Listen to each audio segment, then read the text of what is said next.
Very good morning everybody. मैं शोभा सिंह आप सभी का स्वागत करती हूँ अपने आज के वीडियो में। कैसे हैं आप लोग? आई होप बहुत ही अच्छे होंगे, लाइफ में बहुत ही मस्त होंगे, अपने आप से खूब सारा प्यार कर रहे होंगे और लॉ ऑफ अट्रैक्शन को फॉलो कर रहे होंगे।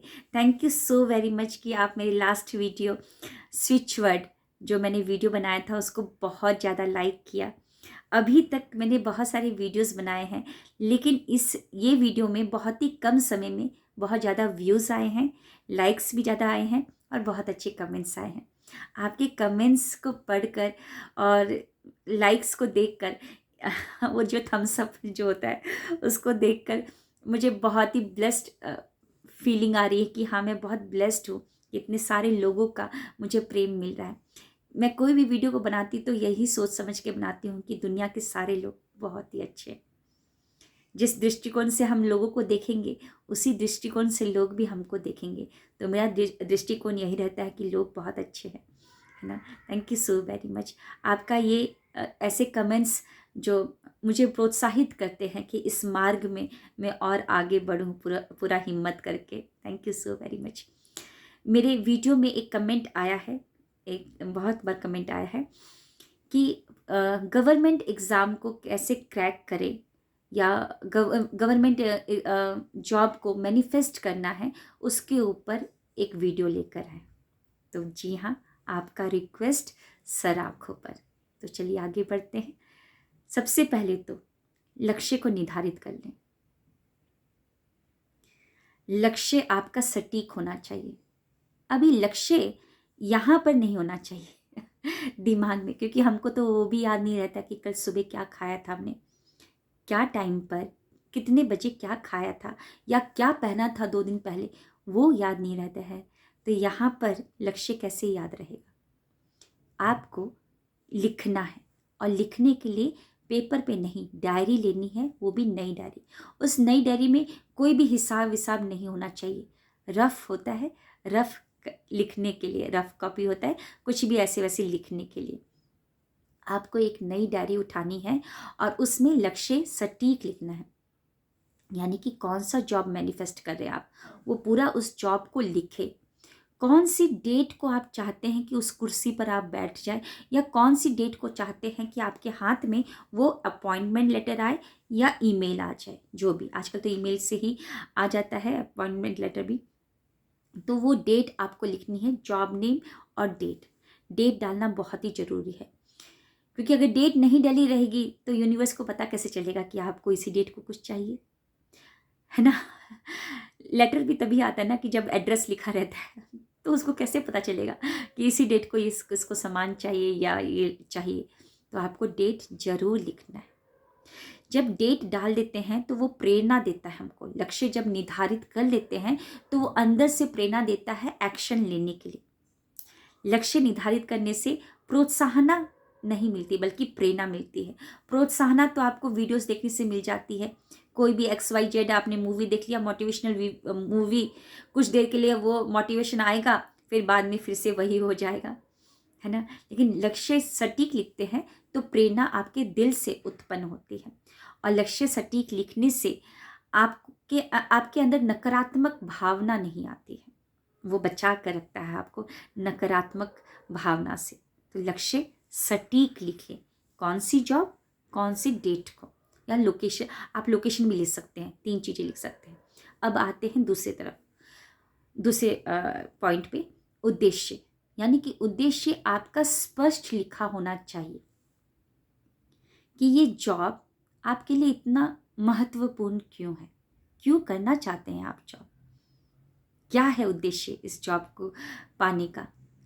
क्या आपको मन की शांति मिलेगी, धन मिलेगा, या मानवता के लिए आप कुछ करेंगे। ये 3 चीज़ें लिखिए। अगर उद्देश्य आपका है तो बहुत अच्छी बात है, आपको प्रेरणा मिलती ही रहेगी। लेकिन अगर किसी के दबाव में आकर कर रहे हैं तो प्रेरणा इतनी ज़्यादा नहीं मिलेगी। वो 3 इडियट्स मूवी देखा है ना, आमिर खान तो लास्ट तक हमको यही सिखाते रहा कि उद्देश्य किसी और के दबाव में करते हैं तो वो बार बार हमको गिराता है ना। अगर आप अपने मन की काम करते हैं तो वो प्रेरणा देता है, खुशी खुशी आप पढ़ाई करते हैं, है ना। तो उद्देश्य स्पष्ट रूप से आप लिखिए। अब आते हैं आगे लॉ ऑफ अट्रैक्शन, क्योंकि मैं लॉ ऑफ अट्रैक्शन की कोच हूँ और आपने बोला है कि मैनिफेस्ट कैसे करना है, और मैनिफेस्ट शब्द तो लॉ ऑफ अट्रैक्शन में ही आता है। चलिए आगे बढ़ते हैं। सबसे उस मैनिफेस्ट करने के लिए आपने लक्ष्य लिख लिया था, आपने उद्देश्य भी लिख लिया है। अब ये 2 चीज़ फाइनल हो गया। अब आपको करना है स्क्रिप्टिंग। स्क्रिप्टिंग यानी कि स्टोरी बनानी है। प्रेजेंट कॉन्टिन्यूस टेंस में आपको उसी डायरी में स्क्रिप्टिंग करनी है। स्क्रिप्टिंग या तो आपकी आधा पेज की होगी, या 1 पेज की, या 2 पेज की भी हो सकती है। पूरी स्टोरी बनानी है। ओके, कि आपके हाथ में अपॉइंटमेंट लेटर है इस तारीख को, उसमें आपका नाम है ना, जो भी कैसा फील करें, आप जॉब कर रहे हैं तो कैसा आपको लग रहा है, सब कुछ आपको प्रेजेंट कॉन्टिन्यूस टेंस में आपको लिखना है। ओके, उसके बाद आपको एक विजन बोर्ड बनाना है। जो भी जॉब चाहिए, ऑलरेडी उस जॉब पर बहुत सारे लोग उस जॉब को कर रहे होंगे, कोई भी फोटो निकालिए, उसको लगा दीजिए, वो तारीख लगा दीजिए और उसको वहाँ पर चिपकाइए जहाँ पर आप ज़्यादा उठते बैठते हैं। आते जाते, उठते बैठते, खाते पीते आपके सामने होना चाहिए। जितने बार आपकी नज़र उस पर जाएगी तो आपका दिमाग आपको प्रेरणा देगा, मतलब कि आपका दिमाग प्रोत्साहित करेगा, आपका दिल प्रेरणा उत्पन्न करेगा, है ना। तो आपको उसको आते जाते मतलब ऐसी जगह पे चिपका दीजिए जहाँ पर आप ज़्यादा देर तक बैठते हैं या ज़्यादा देर तक पढ़ाई करते हैं, वहाँ पर आपको चिपका दीजिए। तो ये सेकंड विजन बोर्ड हो गया। अब उसके बाद आपको विजुलाइजेशन करना है। मैंने लिख लिया, नहीं तो भूल जाऊंगी मैं भी, क्योंकि इंसान है, कल क्या पहना था वो याद नहीं रहता, तो फिर क्या बोलना है वो कैसे याद रहेगा। तो विजुलाइजेशन करना है, यानी कि जो स्क्रिप्टिंग आपने किया है, जो स्टोरी आपने लिखी है, वो लिखी हुई है, उसमें उतनी भावना नहीं आएगी। आपको एकांत में बैठकर यहाँ पर कल्पना शक्ति से आपको उसको फील करना है, उस माइंड मूवी को आपको चलाना है। जितनी बार ये माइंड मूवी को आप यहाँ पर चलाएंगे, उतनी बार इस दिमाग को लगेगा कि यही इसकी रियलिटी है, क्योंकि इस दिमाग को ये नहीं पता है कि ये ड्रामा कर रहा है कि ये रियलिटी है। जैसे कि मूवी हम जो देखते हैं उसमें तो नौटंकी ही होता है ना, नाटक ही होता है, हमको पता है, लेकिन इस तरीके से वो गाना बजाना और एक्शन रहता है, इस तरीके से एंट्री रहती है कि हम उसमें खो जाते हैं। अगर वो रो रहा होता है तो हम भी रो रहे होते हैं, अगर वो हंस रहा होता है तो हम भी हंस रहे होते हैं, जब वो ताली बजा रहा होता है तो हम भी ताली बजा रहे होते हैं, हम भी खुश रहते हैं, उनके अचीवमेंट में हम भी सेलिब्रेशन कर रहे होते हैं यहाँ पर बैठकर, थिएटर में बैठकर या घर में बैठकर। तो उस माइंड मूवी को जो स्क्रिप्टिंग किया है, एकांत में बैठकर आपको 10-15 मिनट तक उस मूवी को चलाना है, 5 इंद्रियों को उसमें डाल देनी है। जितने बार ये चलाएंगे आप, ये माइंड का काम यही रहेगा कि उसको रियलिटी में लेकर आना, है ना। क्योंकि आपने वो डायलॉग सुना है ना शाहरुख खान वाला का, अगर किसी चीज़ को पूरी दिल से चाहो तो पूरी कायनात उससे मिलवाने में साजिश रचने लगती है। तो जितने बार आप यहाँ पर प्ले करेंगे, परमात्मा वो साजिश रचने लगेगा। ओके, ये तो हो गया मैनिफेस्टेशन करने का। और उसके बाद भी अपने ऊपर काम करना है, अपनी भावनाओं के ऊपर, क्योंकि परमात्मा को ये पता है, बहुत अच्छे से पता है कि आप उसको बुद्धू बना रहे हैं।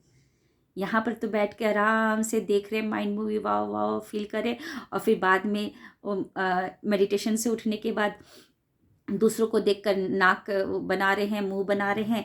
किसी ने आया, कोई घर में आया, जॉब बोला कि मेरा जॉब लग गया है, तो उसका मिठाई का डब्बा लेने के बाद, दरवाज़ा बंद करने के बाद गालियाँ दे रहे या कुछ भी कर रहे। तो ये नेगेटिविटी हो गया। मैनिफेस्टेशन फिर काम नहीं करेगा। अपनी भावनाओं का रूपांतरण करने के लिए आपको कृतज्ञ रहना पड़ेगा। कृतज्ञ उन सभी चीज़ों का जो आपके पास है। आपके पास मम्मी पापा है जो आपका पढ़ाई का खर्चा उठा रहे, कपड़े खरीद के दे रहे, खाना बनाकर आपकी मम्मी दे रही है ना, वो टाइमली आपको उठा रही हैं, जो भी कर रही है। आपके पास ऑक्सीजन है लेने के लिए, आप सही सलामत हैं, आंखें हैं, आप पढ़ाई कर पा रहे हैं, हाथ है, लिख पा रहे, मस्तिष्क है इतना पावरफुल, सोच समझ पा रहे हैं, है ना। तो हमको कृतज्ञ रहना उन सभी नियामतों का, और कृतज्ञ उसके लिए भी रहना है अपने सपनों को लेकर, क्योंकि आपने सपनों में क्या लिखा स्क्रिप्टिंग करते समय, प्रेजेंट कॉन्टिन्यूस, यानी कि मुझे मिल चुका है ऐसा आप लिख रहे हैं, है ना। तो अगर मैंने आपको पेन दे दिया तो आप क्या बोलेंगे, thank you so very much Shobha ma'am, है ना, यही बोलेंगे ना। तो आपको भी क्या बोलना है, जैसे जब भी आप विजुलाइजेशन करेंगे और दिन भर में जब भी आपको अपने सपनों की याद आए, तो आपको नेगेटिव ऊर्जा नहीं देनी है, बल्कि उसको सोच के बोलना है, thank you so very much universe में, मुझे बहुत अच्छा लग रहा है, thank you so very much, है ना। कृतज्ञ रहिए, खुश रहिए, खुश रहकर पढ़ाई कीजिए, है ना। दबाव में आकर नहीं पढ़ाई करना है। अगर डर लगे कभी भी, तो वो 3 इडियट्स में जो आमिर खान का डायलॉग था, all is well, all is well, all is well, वो बोलना स्टार्ट कर दीजिए, ऑल इज वेल, वो तो ऑल इज वेल बोलता था ना, वही बोलना स्टार्ट कर दीजिए। कैसे भी अपने दिल को मनाना है, खुश रहकर पढ़ाई करनी है। दबाव में आके डर से पढ़ाई करेंगे तो वो डर के आगे जीत है, वो डायलॉग छोड़ दीजिए अभी कुछ देर के लिए। यानी कि अगर डर से पढ़ाई कर रहे हैं तो वो डर सत्य हो जाएगा। सत्य कि आप ये इसलिए सोच रहे ना कि पता नहीं मिलेगा कि नहीं मिलेगा, तो डाउट, कन्फ्यूजन एंड डर है, तो नेगेटिव ही है डर एक नेगेटिव इमोशन है, और नेगेटिव इमोशन जितने बार लेकर आएंगे उतने बार नेगेटिव रिजल्ट आएगा। तो जब भी डर लगे कुछ भी उसको सोच समझ कर, तो आपको क्या बनना है, all is well, all is well, all is well बोलते रहना है।